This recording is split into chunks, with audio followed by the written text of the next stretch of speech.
Articles from the Labor Standard by Friedrich Engels. First article, To the Working Men of Europe in 1877, Part 2. Published March 10th, 1878. Great as was the effect of the German elections in the country itself, it was far greater abroad. And in the first instance, it restored that harmony to the European working-class movement which had been disturbed, for the last 6 years, by the pretensions of a small but extremely busy sect. Those of our readers who have followed the history of the International Workingmen's Association will recollect that, immediately after the fall of the Paris Commune, there arose dissensions in the midst of the great labor organization, which led to an open split at the Hague Congress 1872, and to consequent disintegration. These dissensions were caused by a Russian, Bakunin, and his followers, pretending to supremacy, by fair means or by foul, over a body of which they formed but a small minority. Their chief nostrum was an objection, on principle, to all political action on the part of the working class. So much so, that in their eyes to vote in an election was to commit an act of treason against the interests of the proletariat. Nothing but downright violent revolution would they admit as means to action.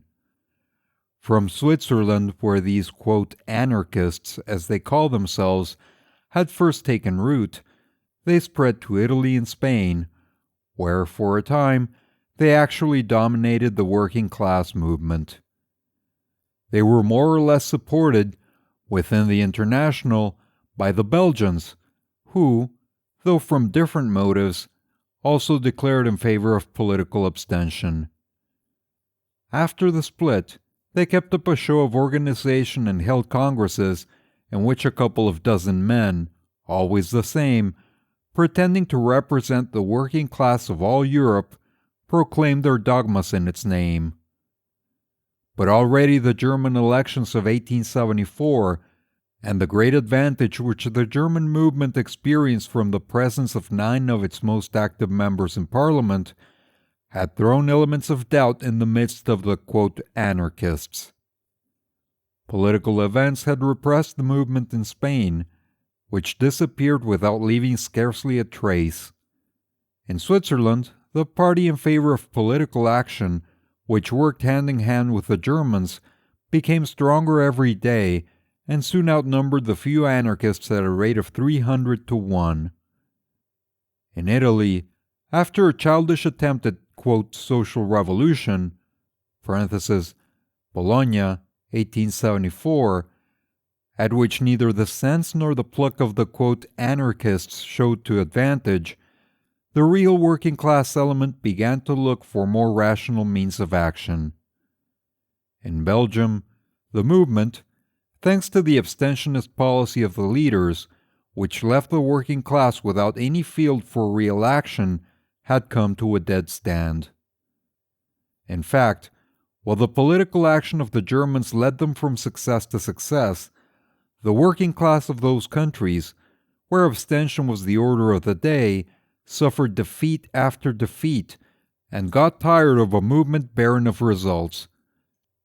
Their organizations dropped into oblivion, their press organs disappeared one after the other. The more sensible portion of these workmen could not but be struck by this contrast. Rebellion against the, quote, anarchist and abstentionist doctrine broke out in Italy as well as in Belgium, and people began to ask themselves and each other why, for the sake of stupid dogmatism, they should be deprived of applying the very means of action which had proved itself the most efficacious of all. This was the state of things when the grand electoral victory of the Germans settled all doubts, overcame all hesitation. No resistance was possible against such a stubborn fact. Italy and Belgium declared for political action. The remnants of the Italian abstentionists, driven to despair, attempted another insurrection near Naples. some 30 anarchists proclaimed a, quote, social revolution, but were speedily taken care of by the police. All they attained was the complete breakdown of their own sectarian movement in Italy. Thus, the anarchist organization, which had pretended to rule the working class movement from one end of Europe to the other, was again reduced to its original nucleus, some 200 men in the Jura district of Switzerland, where from the isolation of their mountain recesses, they continued to protest against the victorious heresy of the rest of the world, and to uphold the true orthodoxy as laid down by the Emperor Bakunin, now defunct. And when in September last the Universal Socialist Congress met at Ghent, in Belgium, a congress which they themselves had convoked, they found themselves an insignificant minority, face to face with the delegates of the united and unanimous great working class organizations of Europe.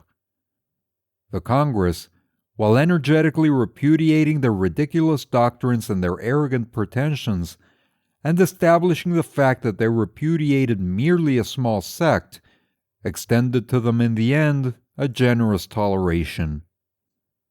Thus, after 4 years' intestine struggle, complete harmony was restored to the action of the working class of Europe, and the policy proclaimed by the majority of the last Congress of the International was thoroughly vindicated by events. A basis was now recovered upon which the workingmen of the different European countries could again act firmly together and give each other that mutual support which constitutes the principal strength of the movement. The International Workingmen's Association had been rendered an impossibility, parenthesis, and here the text is incomplete, close parenthesis, many, which forbade the workmen of these countries to enter into any such international bond. The governments might have spared themselves all this trouble. The working class movement had outgrown not only the necessity, but even the possibility of any such formal bond. But not only has the work of the great proletarian organization been fully accomplished, it continues to live itself, more powerful than ever, in the far stronger bond of union and solidarity, in the community of action and policy which now animates the working class of all Europe, and which is emphatically its own and its grandest work. There is plenty of variety of views among the workmen of the different countries, and even those of each country taken by itself. But there are no longer any sects, no more pretensions to dogmatic orthodoxy and supremacy of doctrine, and there is a common plan of action originally traced by the International, but now universally adopted because everywhere it has grown consciously or unconsciously out of the struggle of the necessities of the movement. A plan which, while adapting itself freely to the varying conditions of each nation and each locality, is nevertheless the same everywhere in its fundamental traits, and thus secures unity of purpose and general congruence of the means applied to obtain the common end, the emancipation of the working class through the working class itself. You have reached the end of To the Working Men of Europe in 1877 by Friedrich Engels, Part 2. Click on the links at the end of this video to go to the playlist or the next chapter if it's available. If you enjoy this content and would like to support the channel, please like and subscribe.